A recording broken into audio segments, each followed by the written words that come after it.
8 weeks in the making. What led to Jagdeep Dhankhars' surprise resignation? Over 36 hours have passed since Vice President Jagdeep Dhankhar resigned from his constitutional post, yet the mystery surrounding his sudden departure continues to deepen.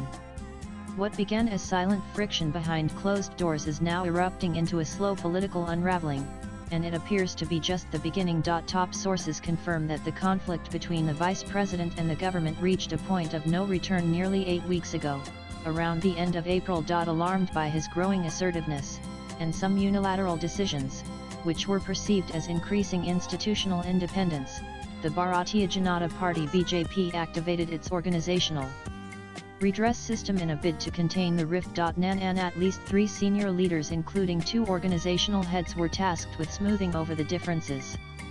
But despite multiple rounds of quiet diplomacy and a series of discussions, the deadlock held. Eventually, the party began considering the most drastic step, a removal motion against a sitting vice president, something unprecedented in Indian parliamentary history.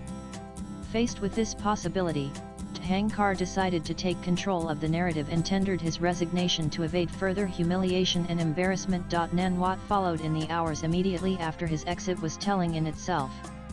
Orders for transfers and other posting of IAS and IFS officers attached to the Vice President's Secretariat were issued without delay, which apparently was a clear sign that the establishment was ready to move on, swiftly and without sentiment. Nanand Dhankhar has been the man who relentlessly took on the opposition in the Rajya Sabha and outside, while defending the government's position with near daily consistency, and was often accused of blatant overreach in favor of the regime. This aspect made the resignation even more striking than anyone can fathom. The tipping points were layered.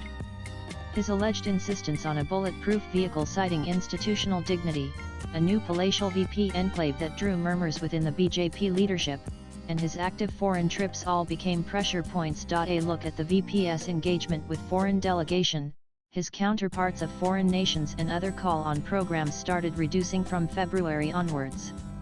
In fact, post-March, he did not have any call-on events at the VP enclave.